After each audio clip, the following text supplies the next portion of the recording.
Hi there, let's get started. This is an original story from Hidden Revenge Family, and it took a turn you truly didn't see coming. Let's get into it. Sunday dinner at my parents' house always ran on the same script. My dad poured wine like we were celebrating something important. My mom overcooked the roast and called it family tradition. And Megan made sure the spotlight never left her for more than 5 seconds. I showed up on time like I always do. Same jeans, same neutral jacket, same car parked out front that my dad liked to call reliable but depressing. No one asked about my day. They never do. In this house, I'm background noise with a military pension. $2,000 a month. That's the number they like to repeat. Like it defines me. Megan showed up 10 minutes late on purpose. She stepped in like she was walking onto a stage. New designer bag, loud heels, big smile that wasn't really a smile. It was a performance. Sorry, traffic was insane, she said, dropping the bag on the table like it deserved its own seat. My mom lit up.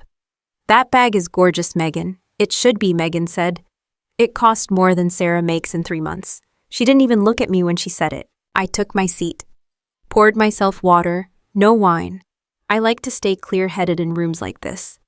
Dad raised his glass. To Megan, big things coming, right? Megan didn't wait. She jumped in. Our firm is about to secure a major defense contract. Cybersecurity infrastructure, military grade. 8 figures easy. Mom clapped like she understood what that meant. Dad nodded like he'd been part of the deal. That's incredible, he said. I always knew you'd be the successful one. I kept my eyes on my plate. Megan leaned back, enjoying it. We're finalizing the proposal. Honestly, the competition doesn't stand a chance. That caught my attention, not enough to look at her, just enough to listen more carefully. She reached into her bag and pulled out a folder. Thick, organized. She placed it right there on the table between the mashed potatoes and the wine bottle like it belonged in the center of the room. That was mistake number 1. We've optimized everything, she said. Cost efficiency, deployment timeline. Even found a way to cut security overhead without compromising performance. I took a slow sip of water. Cut security overhead. That's not something you say casually, not if you know what you're doing. Dad leaned forward. What kind of contract are we talking about? Megan smiled wider. Let's just say this one changes everything. Mom reached over and touched her hand. We're so proud of you. Then Megan turned to me for the first time. Actually, she said we were thinking of getting something special for my boss once this closes. A Rolex, maybe. A thank you gift. She tilted her head. You should chip in, Sarah. I didn't even pause. No. Silence. Just for a second. Dad frowned. It's a family gesture. I said no. Megan let out a soft laugh, not surprised. Just waiting for this. Right, she said. I forgot. She leaned forward slightly, just enough to make sure everyone was watching. You live off that sad little $2,000 military pension. Mom shifted in her seat. Dad didn't say anything. Megan kept going. I mean, I get it. When you've been discharged and have nothing going on, every dollar matters. She smiled, sharp and clean. You wouldn't understand how real contracts work. $1 million deals aren't exactly your world. I didn't respond. I didn't need to. I picked up my glass, took another sip. Calm, steady. Because while she was talking, I was looking at the folder, really looking at it. The project code was printed in the top corner. I recognized it immediately, not because I'd heard about it, because I'd closed it. 48 hours ago, my company had already secured that contract. Signed, approved, locked. Megan wasn't about to win anything. She was chasing something that no longer existed. But that wasn't even the problem. My eyes moved across the page. Just a glance.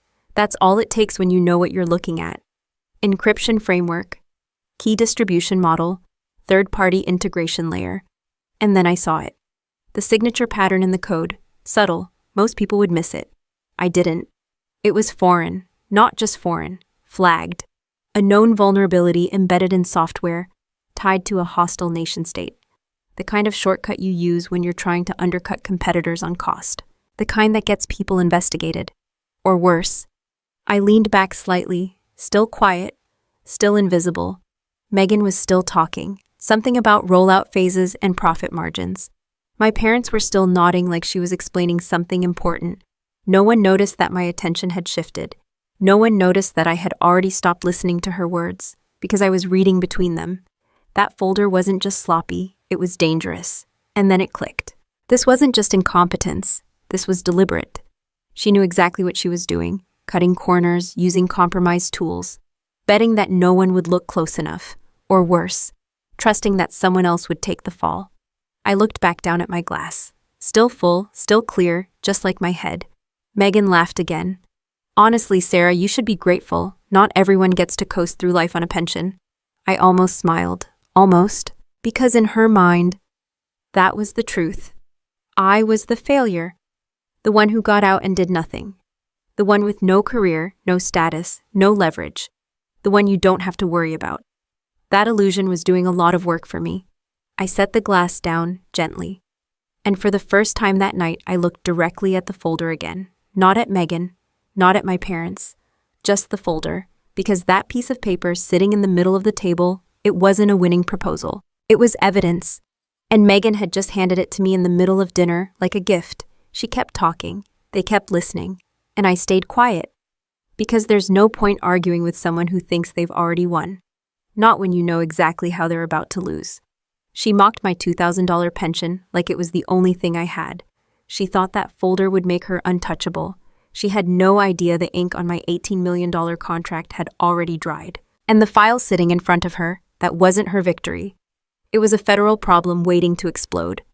Have you ever sat at a table where everyone thought you were the least important person in the room, while you were the only one who actually knew what was about to happen next? I didn't go home after dinner. I drove straight past my apartment, kept going another 20 minutes, and pulled into a parking structure that didn't have a sign. No cameras on the outside. No markings. Just a keypad and a blank concrete wall. I parked on level 3, same spot as always. No one followed me. No one ever does. I stepped out, closed the door quietly, and walked to the elevator at the far end. No buttons inside, just a scanner. I pressed my thumb against the glass. Green light. The elevator moved without a sound. When the doors opened, I stepped into a hallway that looked like it didn't exist. Clean walls, no labels, no windows. The kind of place you don't accidentally walk into. My real workplace, not the version my family thinks I left behind. I walked past 2 security checkpoints. Facial scan, retinal confirmation, no small talk, no greetings, just access granted. By the time I reached my station, the room was already dimmed to operational lighting. Screens lit up as I sat down. My system recognized me before I touched anything. I placed my hand on the desk. Authenticate, confirmed. I didn't rush. I don't rush when things matter. I pulled up the procurement database first. Department of Defense contracts, active bids, archived submissions, project code. The same one from Megan's folder. I entered it. The system returned exactly what I expected. Award status closed. Primary contractor mine. Timestamp 48 hours ago. Megan wasn't late to the race. She was running on a track that had already been shut down. But that wasn't what I was here for. I opened a secondary query. Third-party submissions. There it was, her company, still pending in the system, not processed, not approved, but flagged for internal review.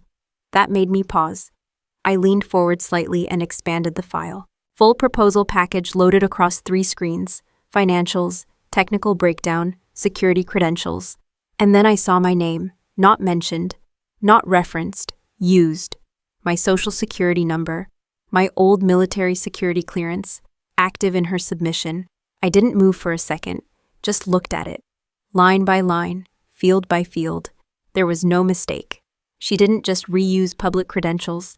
She didn't just exaggerate experience. She attached my identity to her proposal like a shield. Authorization sponsor Sarah Mitchell, clearance level verified. Except I never signed anything. I never approved anything. I never even knew the submission existed until tonight, which meant one thing.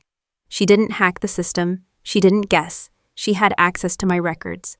I pulled up the authentication trail, IP logs, submission timestamps, credential validation chain. Clean. Too clean. Someone had done this carefully. Not sloppy, not rushed, deliberate.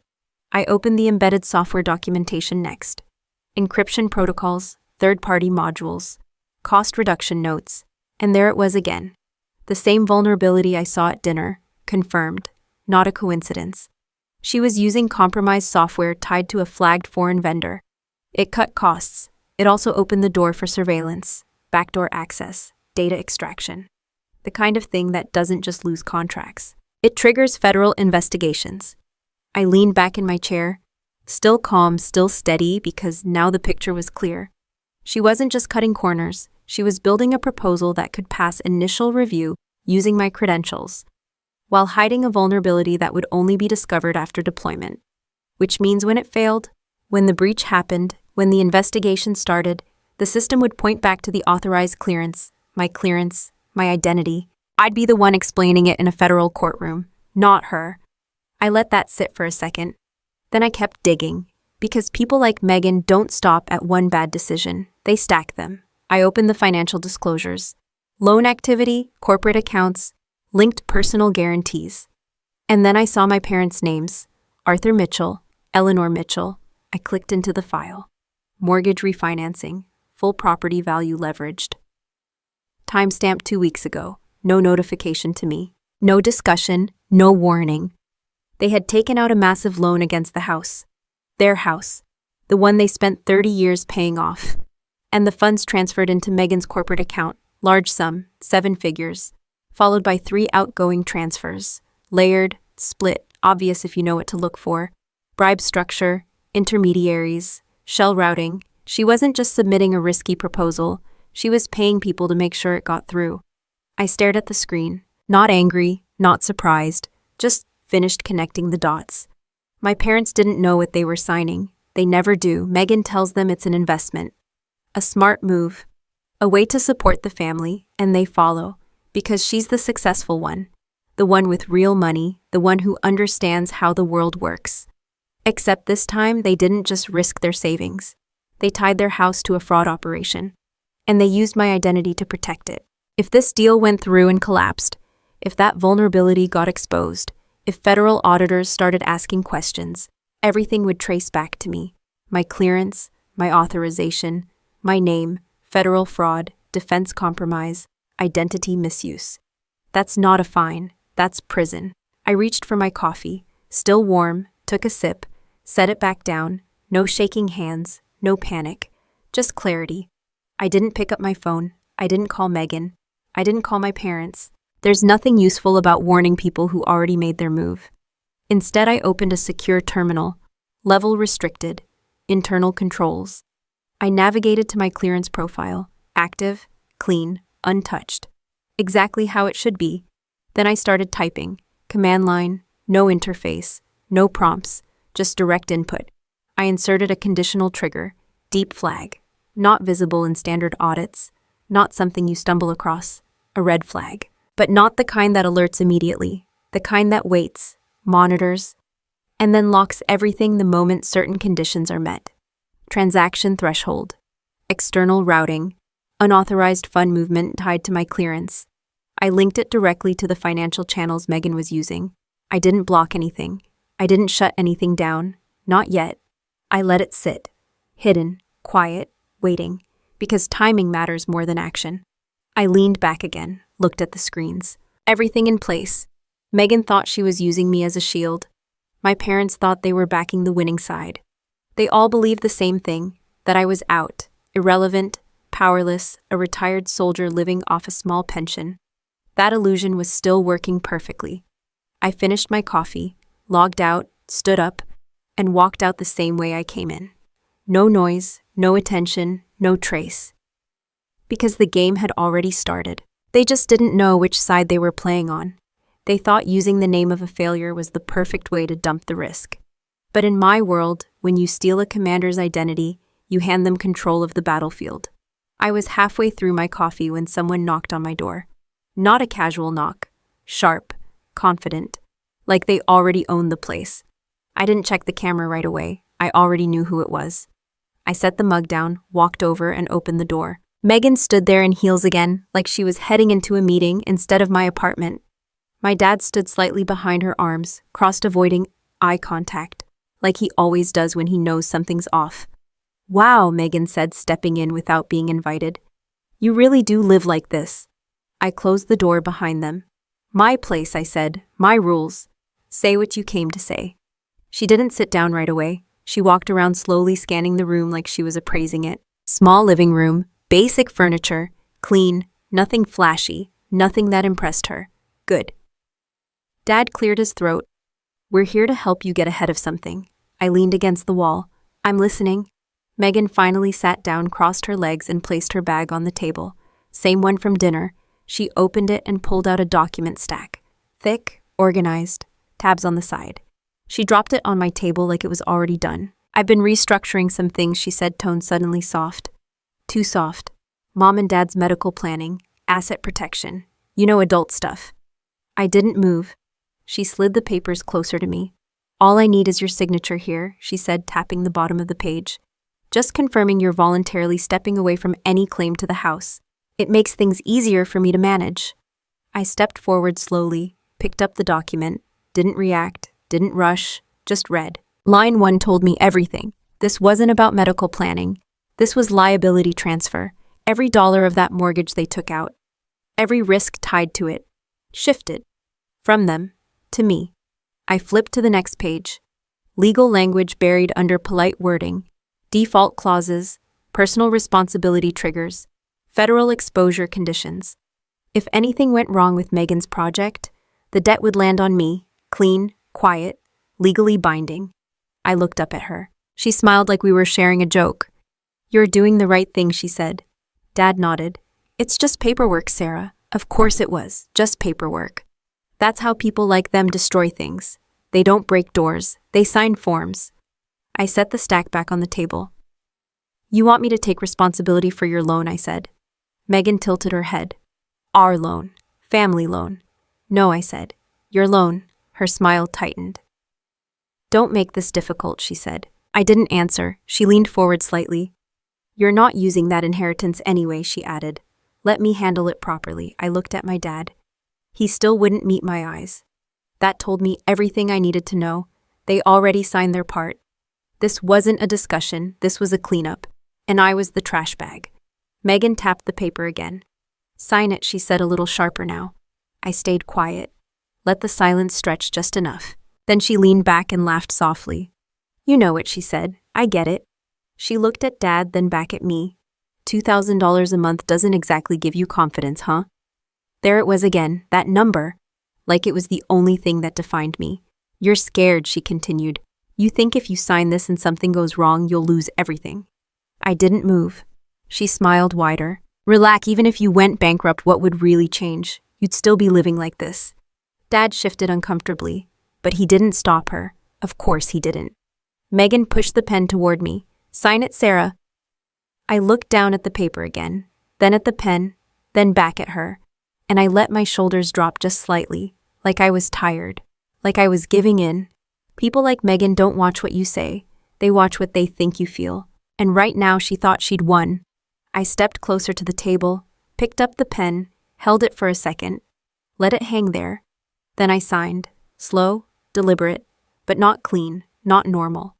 I dragged the pen just a little too hard, pressed just a little too deep, twisted one stroke off pattern, enough to look like stress, enough to feel like hesitation. The tip tore slightly through the paper at the end of the signature, a small rip, barely noticeable unless you knew what it meant.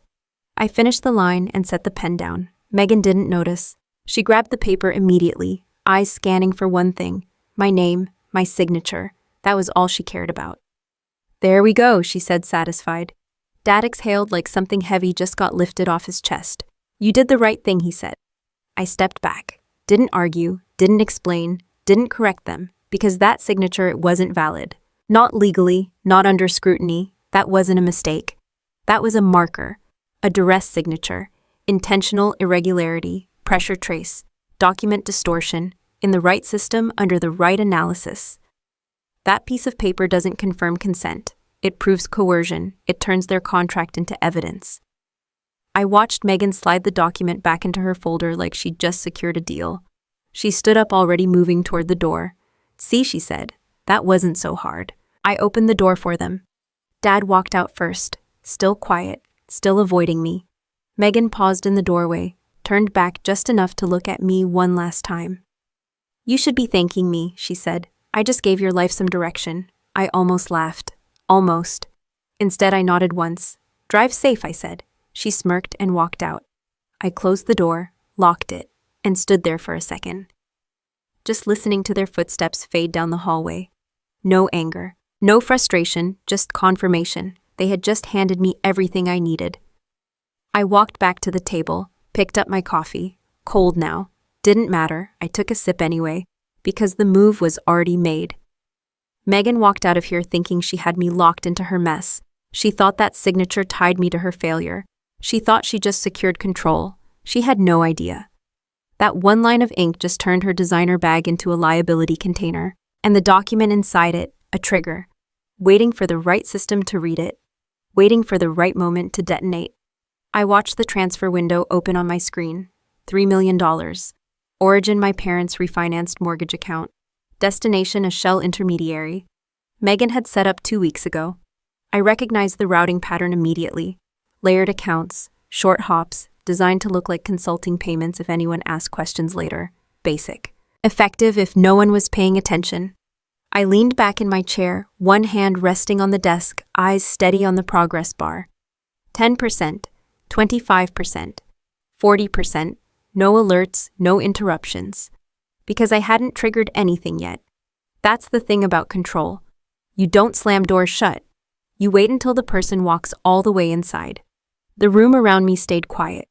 Low light, screens glowing, no voices, no distractions. Just data moving exactly where Megan thought it would. 60%, 75%. I pulled up the red flag protocol I planted in my clearance file. Still dormant, waiting for a specific condition. Unauthorized financial activity tied to my identity. Linked accounts, external transfer, amount threshold exceeded. This was it. 90%, 95%. I reached for my coffee, still didn't rush, because once I hit enter, there was no undo. 98%, 99%. I pressed the key. The system responded instantly. The transfer didn't complete. It rerouted, not back to the source. Not forward to the destination, sideways, straight into the flag. And the moment it touched that trigger, everything locked. Every account tied to that transaction. Megan's corporate accounts, the shell accounts, my parents' mortgage account. Frozen, flagged, escalated. The screen updated in real time. Status suspended reason, suspected terror, financing / defense fraud. No delay, no warning. Just a full stop. I exhaled slowly. Not satisfaction, not relief, just confirmation. The system was doing exactly what it was designed to do. And Megan had just walked straight into it. I minimized the window and pulled up a broader view. Account activity spiked instantly. Multiple login attempts, failed transfers, repeated retries. She was panicking. Good. Because panic makes people sloppy. And sloppy people expose themselves. My phone started ringing. I didn't need to check the screen. I already knew. I let it ring once, twice. Then I picked up. "What did you do?" Megan's voice exploded through the line. No greeting, no context, just accusation. I leaned back in my chair. "What are you talking about? Don't play dumb with me," she snapped. "Our accounts are frozen, everything is locked. We can't move a dollar." I let a small pause sit there. Confusion, just enough to sound real. "That sounds like a bank issue," I said calmly. "A bank issue," she repeated louder now. $3 million just disappeared mid-transfer. "It didn't disappear," I said. "If it's frozen, it's still there." "Are you serious right now?" she yelled. "We are being flagged for fraud." I kept my tone flat. "I don't work at your bank, Megan." There was a sharp breath on the other end. Then she lowered her voice. Not calmer, more dangerous. "You were the last person who saw those documents," she said.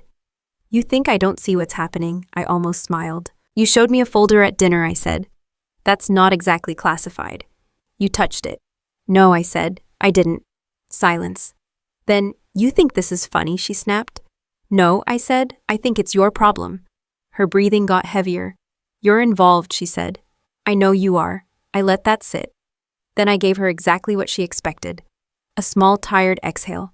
"Megan, I said I live on a $2,000 pension." I could hear her hesitate. Just for a second. "Because that's the version of me she believes in." "That doesn't mean anything," she said quickly, trying to recover. "It means I don't control financial systems," I replied. "I don't freeze accounts. I don't flag transactions." "You were in intelligence," she shot back. Was I corrected? Another pause. She didn't like that. Because it forced her back into her assumption. That I was done, finished, irrelevant. You better hope this gets fixed, she said, voice tightening again. Because if this deal collapses, people are going to start asking questions. They probably should, I said. Wrong answer, she snapped. You don't get to be smart right now, she shouted. You have no idea what kind of people are involved in this. I leaned forward slightly, finally engaged. Then you should be careful, I said. What is that supposed to mean? It means if your accounts are flagged at that level, I said, keeping my voice steady, you're not dealing with a customer service issue. Silence. Longer this time, because now she was thinking. And thinking leads to fear. You fix this, she said finally. Or I swear to God I will drag your name into this so fast you won't know what hit you. There it was, the threat. Predictable. I don't have a name in this, I said. You do now, she snapped. You signed the documents. You're tied to everything. I let out a quiet breath. You brought papers to my apartment, I said. That doesn't make me your partner. You signed them. I signed something you told me was about medical planning, I said. If it's not, that sounds like your problem. Her voice dropped again, cold. You think you're safe. I didn't answer right away. Because safety isn't something you talk about. It's something you control. Megan, I said finally. If your accounts are frozen for fraud, you should stop calling me and start calling a lawyer. She didn't respond, not immediately. Then, this isn't over, she said quietly. No, I agreed. It's not. She hung up. I set the phone down, didn't move for a moment. Then I turned back to the screen. Alerts were spreading now, internal reviews triggered, compliance flags escalating, everything tightening around her. Not because I attacked her directly, because she built something that couldn't survive scrutiny. I stood up slowly, grabbed my jacket, no rush, no urgency, because the system was already doing the work. Megan thought her connections would protect her. She thought money could smooth this over. She thought she could threaten her way out. But she was aiming at the wrong target. She was yelling at the bank, blaming the system, pointing at me, and missing the one place that actually mattered. Because the real problem she just triggered wasn't financial, and it wasn't personal, it was federal. She kept shouting about influence and connections like those things still mattered. She had no idea the real authority sitting behind that flag wasn't in a bank office. It was in a command building 10 miles away. I pulled into the outer access road just as the sun started coming up. Same car, same quiet engine, same look that makes people assume I don't belong anywhere important. That assumption keeps working for me. The Pentagon perimeter was already active. Early traffic, contractors' staff deliveries. Everyone moving like they had somewhere to be. I stayed in my lane. Civilian access line. No rush. Because I wasn't here to prove anything.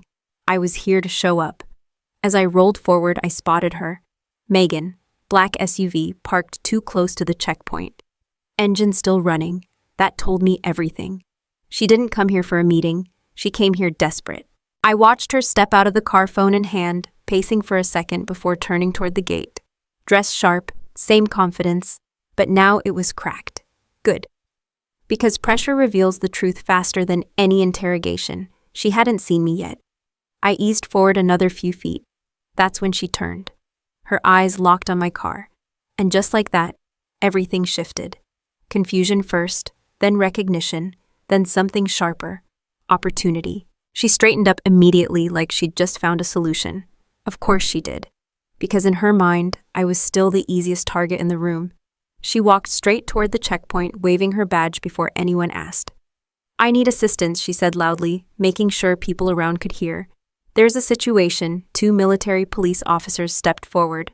Professional, alert. What seems to be the issue, ma'am? One of them asked. Megan pointed directly at me. That car, she said. The driver. She's under investigation for financial fraud. I didn't move, didn't react, just watched. She's been interfering with active contracts, Megan continued. You need to detain her. The officers glanced at each other. Then one of them turned toward me. Ma'am, he said, stepping closer. I'm going to need you to step out of the vehicle. I stayed seated, hands visible, calm. No, I said. Not aggressive, not defensive, just clear. That changed the tone immediately. The second officer moved in closer, hand near his weapon. Not drawn, but ready, ma'am, he repeated firmer now. Step out of the vehicle. Megan crossed her arms behind them, watching like she'd already won. I rolled my window down slowly. No sudden movements, no tension, just control. I'm not stepping out, I said. You can scan my credentials. That was the moment everything paused. Because now it wasn't about her accusations.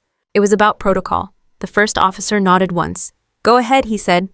I reached into the center console, pulled out my AD matte black, titanium edge. No branding, no explanation, just wait. I held it between two fingers and handed it over. The officer took it carefully, looked at it for half a second, then turned to the scanner. He passed it across. The machine lit up instantly, green, then brighter, then a second confirmation, and a third. That's when his posture changed. Not slowly, not subtly, immediately. He stepped back, 3 full steps, straightened his back, and snapped into a formal stance. The second officer followed a second later. Both of them aligned. Boots hit the ground in sync. Hands up, salute, sir. He stopped himself, corrected instantly. "Ma'am, access level confirmed." His voice was tight now, controlled.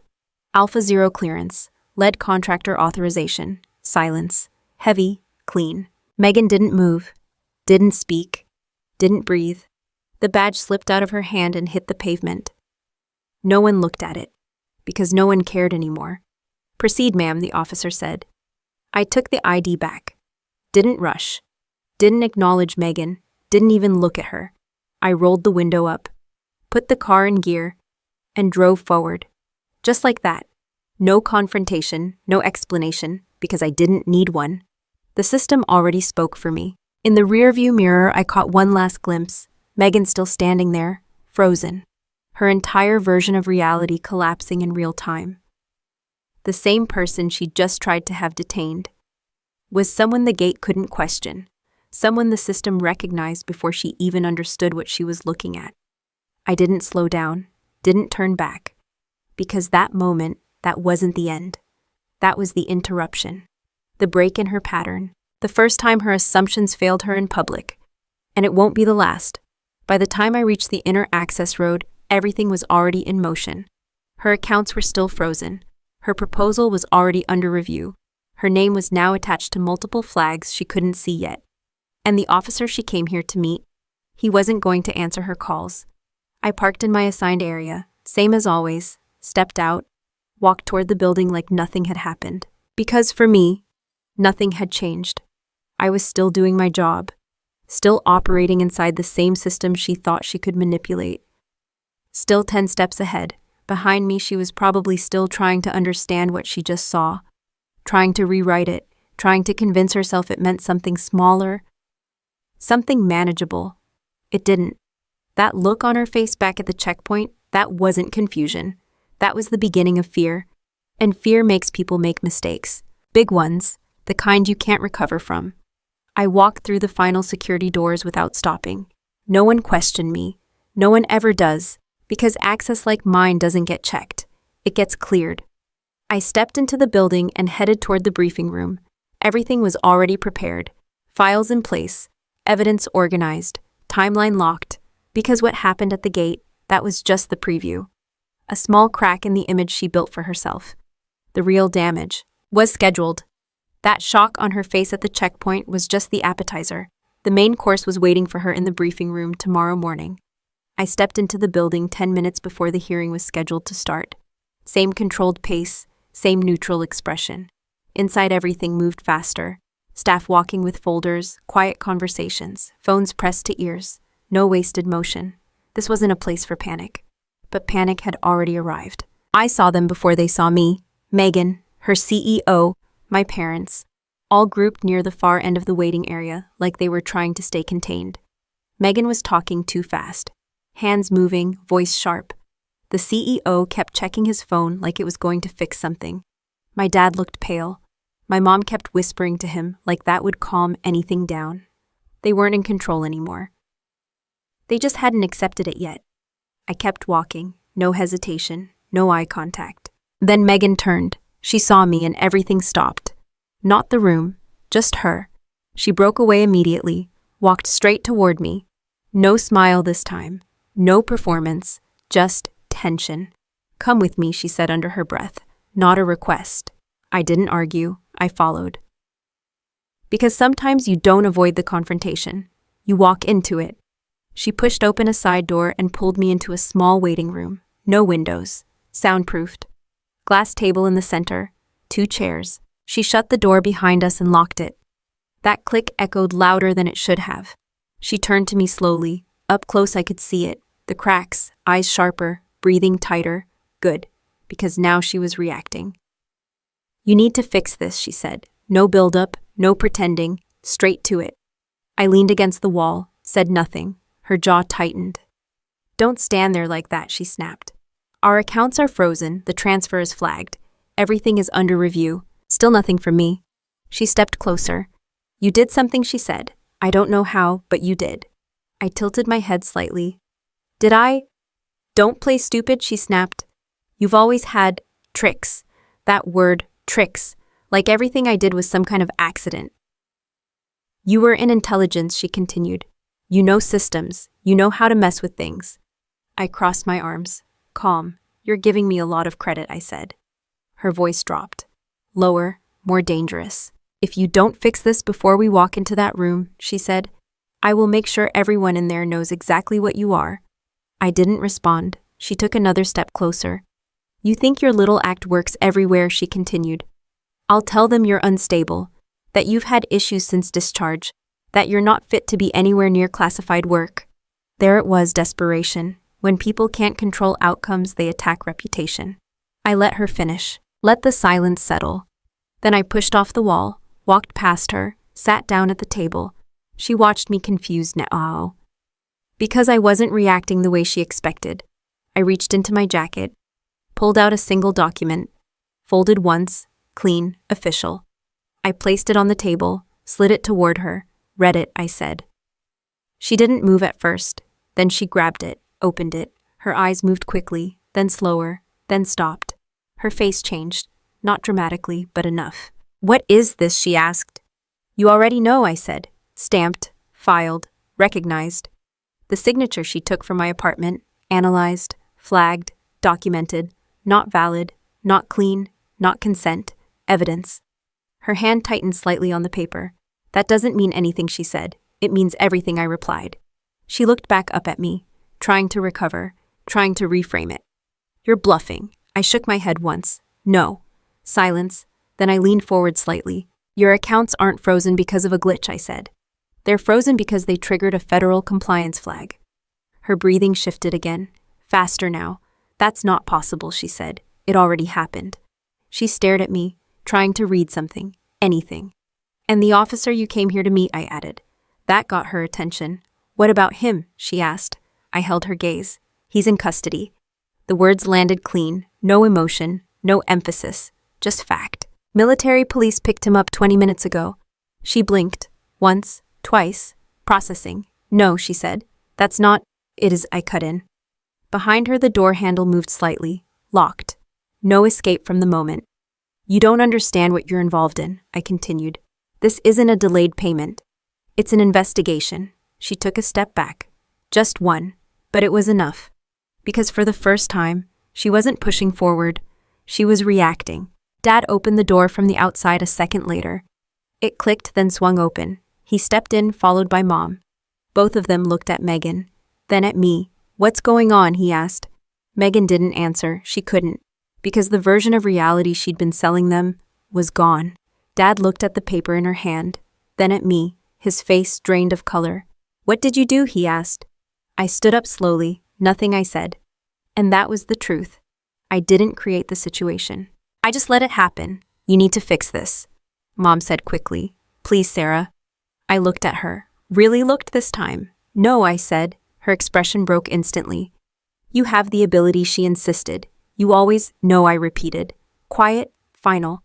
Because this wasn't something you fix. This was something you face. Megan was still staring at the document, still trying to hold on to something, anything, but there was nothing left to grab.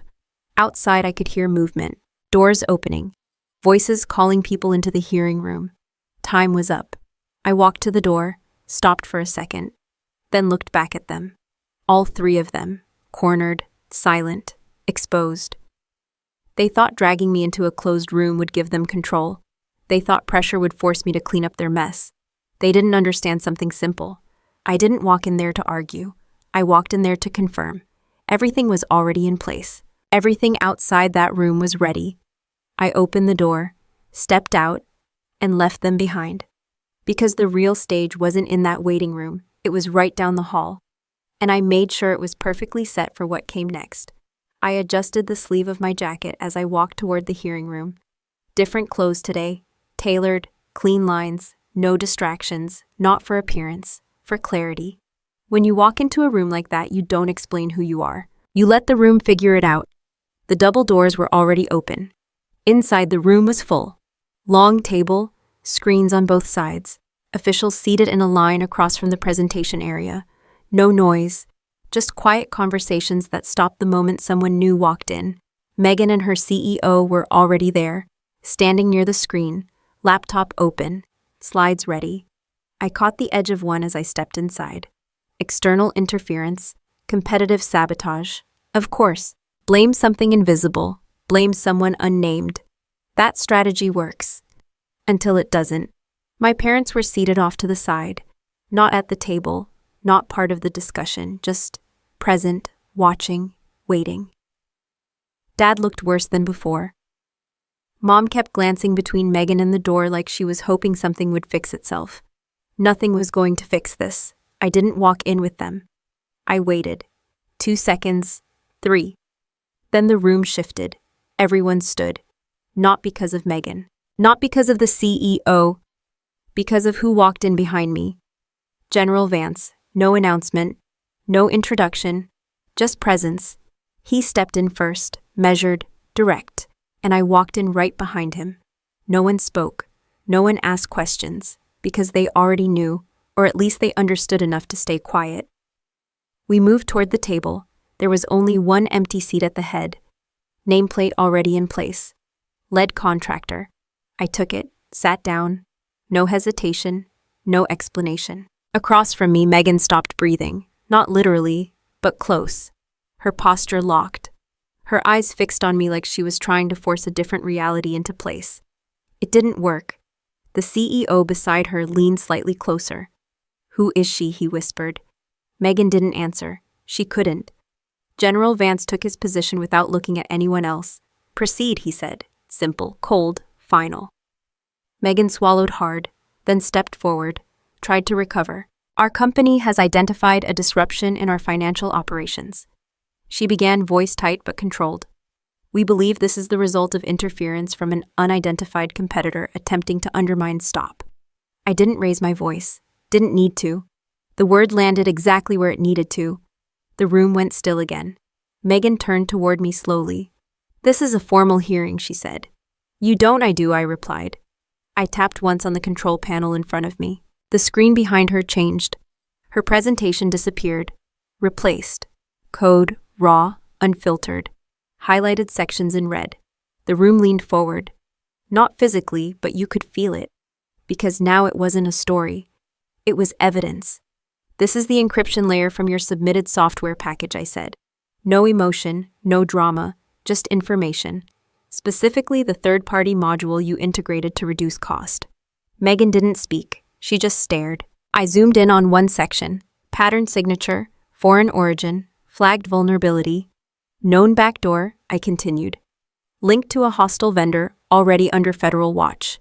A murmur moved through the room. Low, controlled, concerned. The CEO stepped forward. "That's not accurate." I switched screens again. Financial records, transfers, account chains, names, dates, amounts. 3-layered transactions totaling $3 million, I said. Structured through intermediaries tied to procurement influence. No one interrupted me this time. Because now they understood. This wasn't a mistake. This wasn't interference. This was exposure. Megan's face lost whatever control she had left. "This is fabricated," she said quickly. I tapped again. New screen, authorization file, my name, my clearance, attached to her proposal. "I didn't authorize this," I said. Silence, absolute, clean, because that was the moment everything connected. Fraud, identity theft, security breach, all in one line. I reached into my folder, pulled out a single document.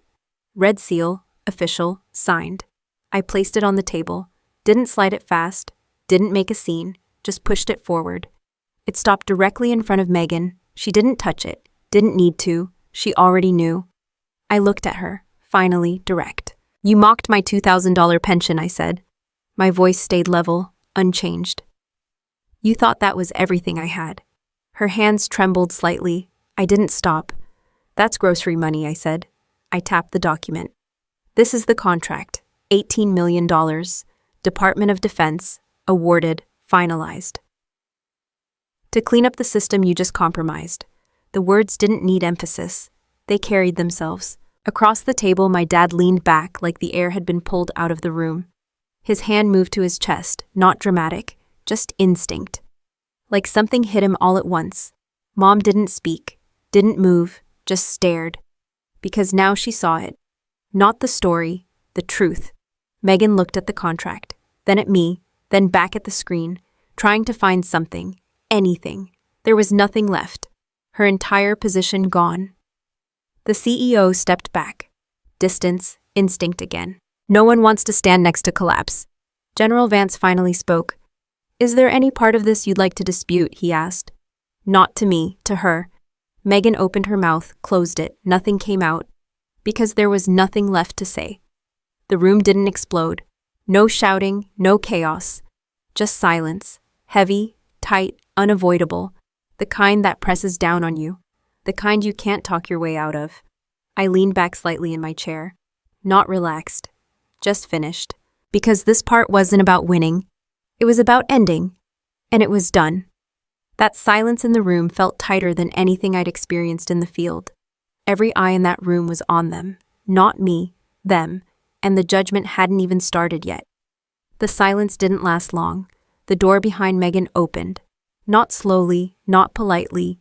It moved with purpose. 4 people stepped in. 2 from CID, 2 from the FBI.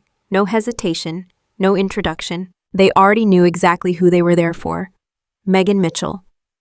One of them said, voice clear and controlled.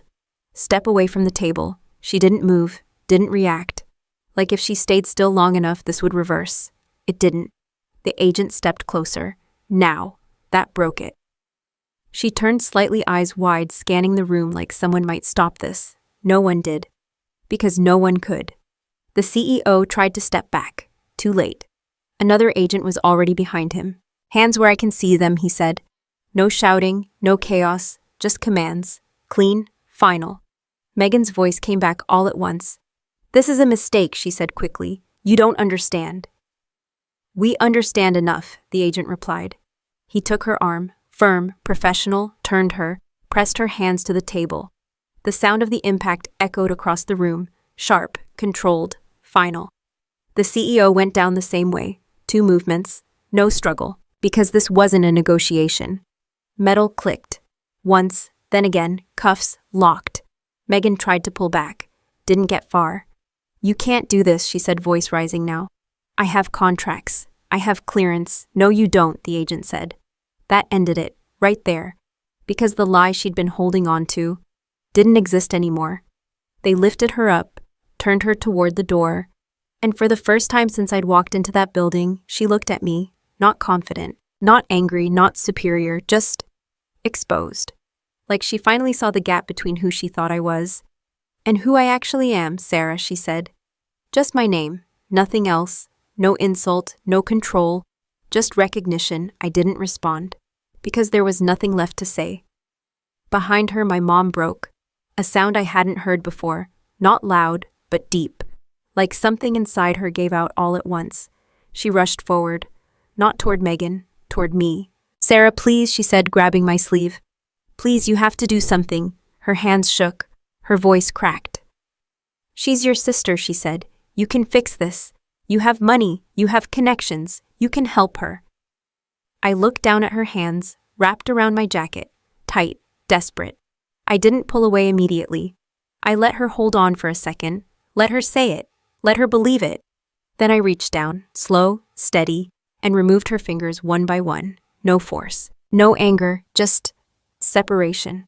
She made her choices, I said. My voice didn't change, didn't rise, didn't soften. She didn't mean it, my mom said quickly. She was under pressure. She forged my identity. I said. That stopped her. She used my clearance, I continued. She routed money through federal channels tied to my name. My mom's face collapsed. Not denial anymore. Just reality. You can still help her, she whispered. I shook my head once. My pension doesn't cover federal bail, I said. The words landed exactly where they needed to. Cold, clear, final, and even if it did, I added I wouldn't use it for that. She stared at me, trying to find something, anything. There was nothing left. Across the room, my dad hadn't moved, still sitting, still staring. But now his eyes were fixed on the table, not the agents, not Megan, the table. Because that's where it all started for him. That's where the decisions were made, the papers, the signatures, the belief that they were backing the right person. He didn't need anyone to explain it. He understood. The house, gone. The money, gone. The reputation, gone. Not because of me, because of her, because of them, because of choices they made when they thought they were safe. The agent started moving toward the door. Megan resisted for half a second, then stopped, because resistance only works when there's somewhere to go. She looked back one more time, at all of us, at what used to be her advantage. Then she was gone, the door closed behind her, and just like that the room was quiet again. But not the same quiet. This one had weight, finality. I didn't stay. There was nothing left in that room for me. I turned, walked toward the exit.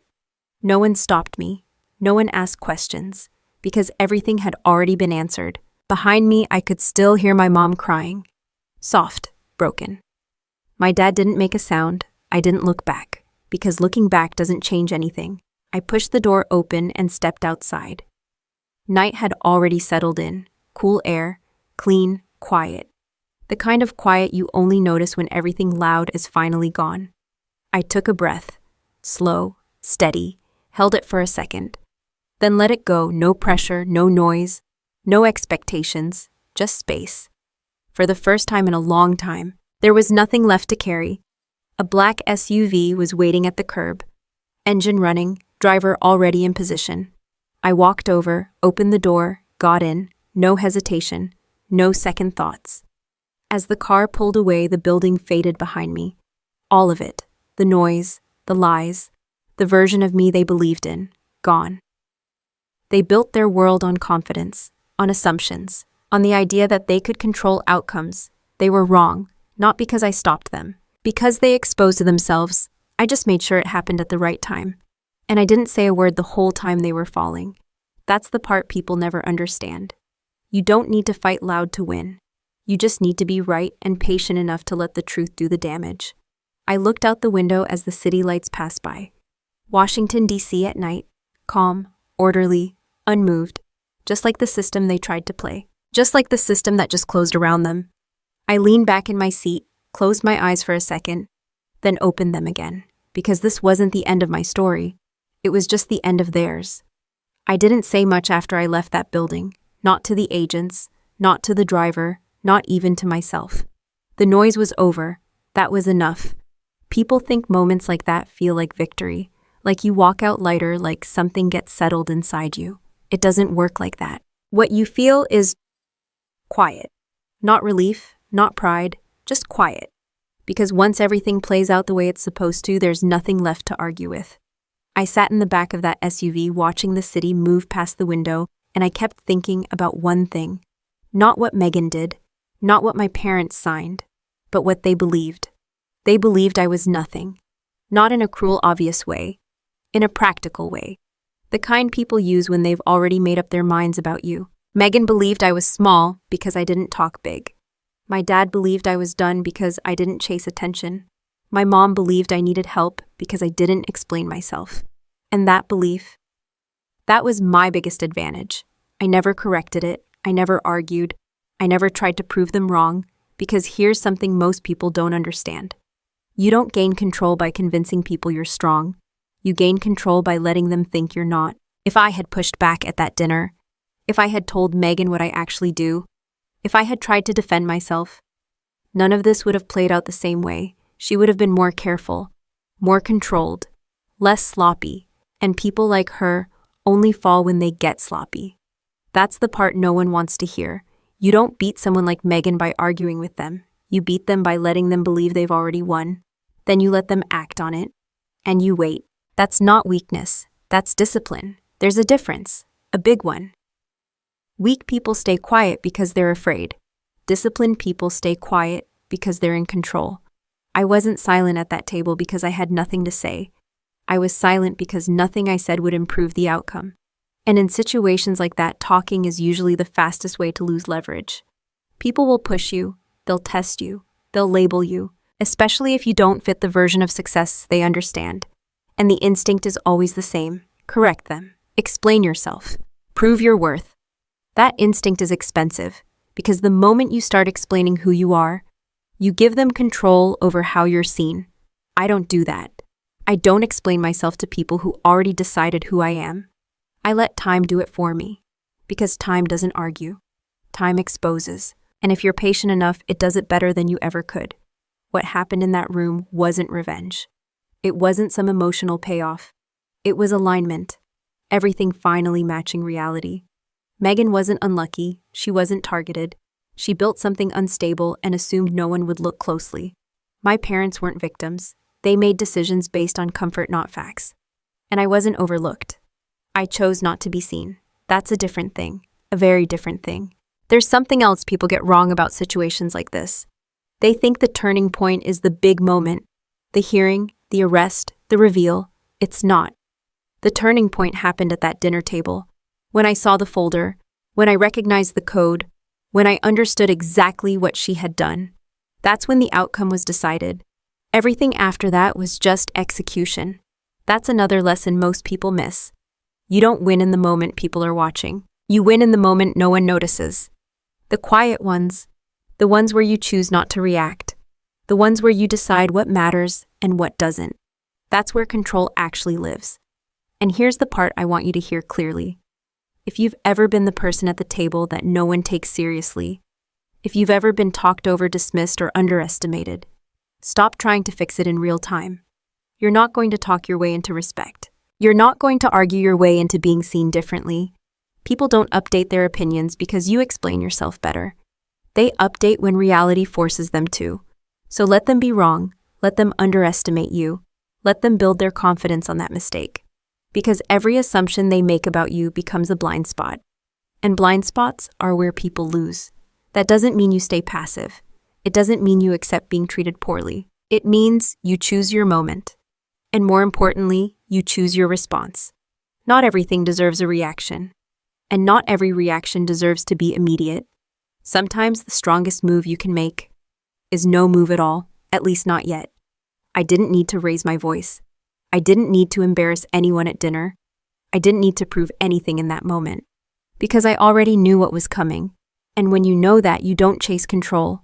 You already have it. So you stay calm, you stay quiet, and you let everything unfold exactly the way it's going to. That's not luck. That's positioning.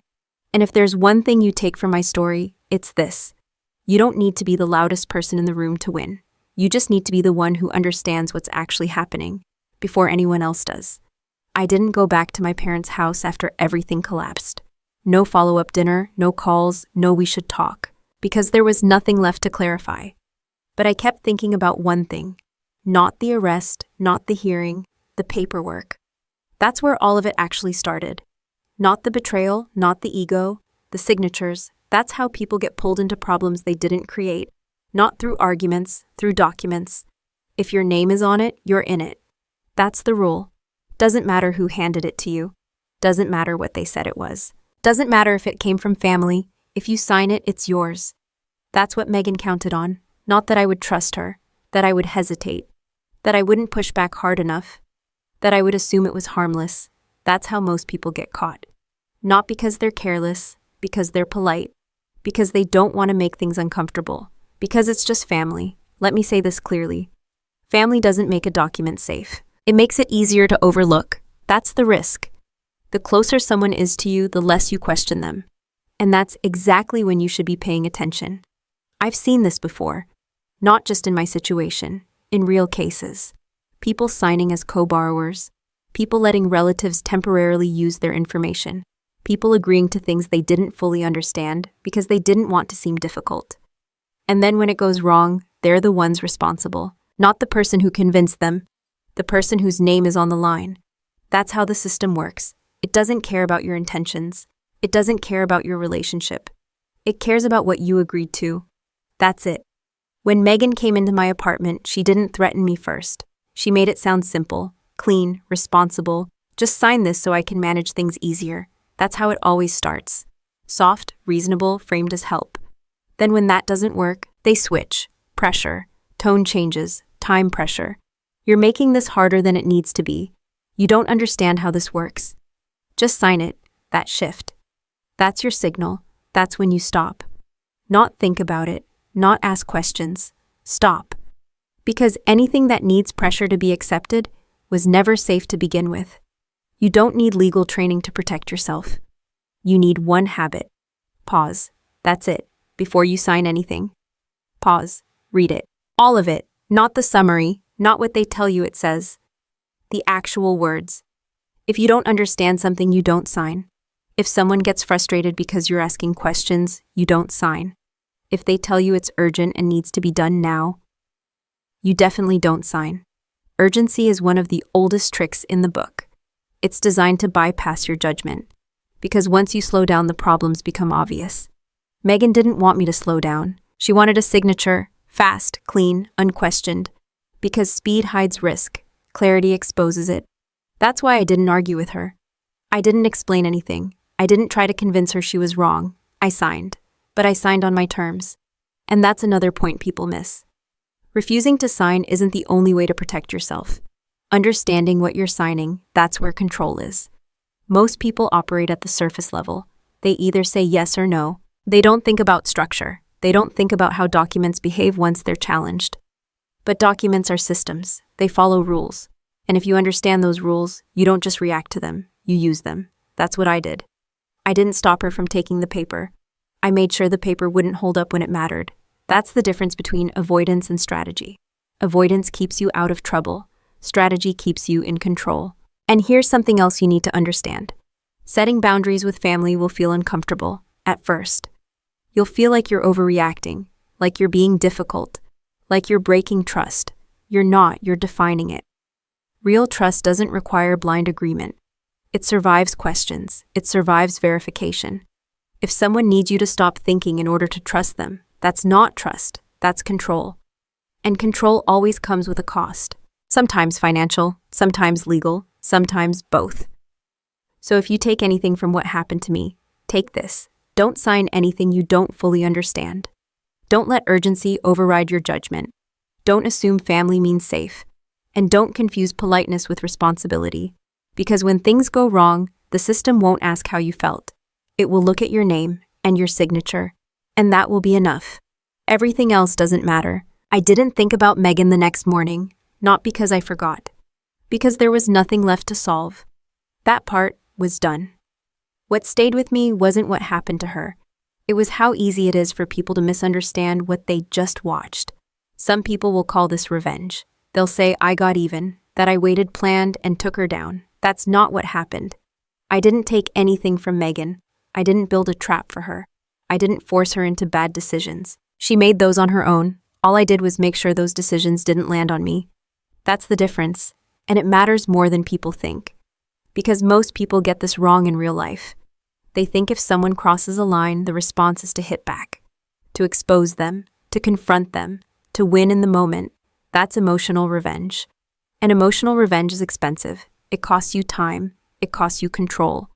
And most of the time, it makes things worse. What I did wasn't emotional. It was structural. I didn't react to Megan. I prepared for Megan. There's a difference. A big one. Reacting means you're following their timeline. Preparing means you're setting your own. When she mocked me at that table, I didn't feel the need to respond. Not because I didn't hear it. Because it didn't change anything. My position didn't shift just because she talked. So why would I move? That's another mistake people make. They think silence means defeat. It doesn't. Silence means you're choosing not to play the game they're offering. And most of the time, that's the only way to win. Because if you step into someone else's emotional frame, you lose control immediately. They decide the pace. They decide the tone. They decide what matters. I don't do that. I stay in my own lane. I decide when something matters. I decide when it's worth acting. And more importantly, I decide when to wait. Waiting is uncomfortable. That's why most people avoid it. They want resolution. They want closure. They want to feel like they did something, but action without positioning is just noise. And noise doesn't win anything.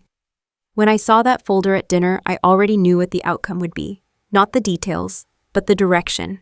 Because the structure was wrong, the risk was real, and my name was attached to it.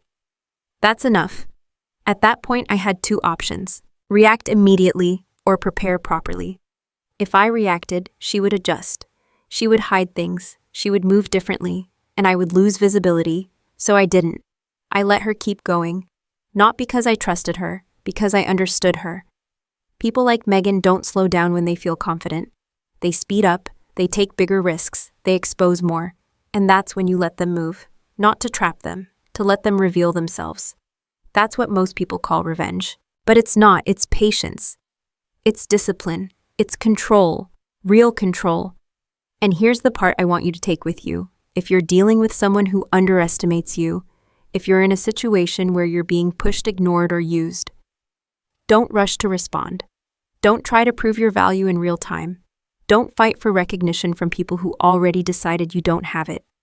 You don't need their permission to be effective. You need clarity, you need patience, and you need to understand the system you're operating in. Because once you understand that, you don't need to get loud. You don't need to get even. You just need to make sure you're not the one left holding the consequences. That's it. That's the real win. Not destroying someone else. Not humiliating them. Not making a scene. Just walking away clean, with your name intact, your position intact, your control intact. That's what matters. What happened to Megan? That was inevitable, not because of me, because of her choices. Because of the way she built everything, fast, loud, unstable. And when something unstable gets tested, it collapses, every time. So if you're watching this and thinking about your own situation, your job, your family, your environment, ask yourself one question: are you reacting or are you positioning? Because those two paths lead to very different outcomes, and most people don't realize which one they're on until it's too late. If you've been through something like this, if you've seen how quickly family stories can turn into real consequences, if you understand how thin the line is between trust and risk, then you already know this isn't just one story. There are more like it. Real situations, real pressure, real decisions, the kind you don't always see coming. So if this felt familiar, if this made you think, stay with me. Subscribe to the channel. There's more coming. Not just revenge stories, not just family drama, but the kind of family stories that actually teach you how to move when things stop being simple. Final note. This story is a work of fiction, but the valuable lessons we discuss are entirely real and continue to happen to many people every day. If this style isn't for you, that's perfectly okay. Please feel free to look for other content that better suits your needs.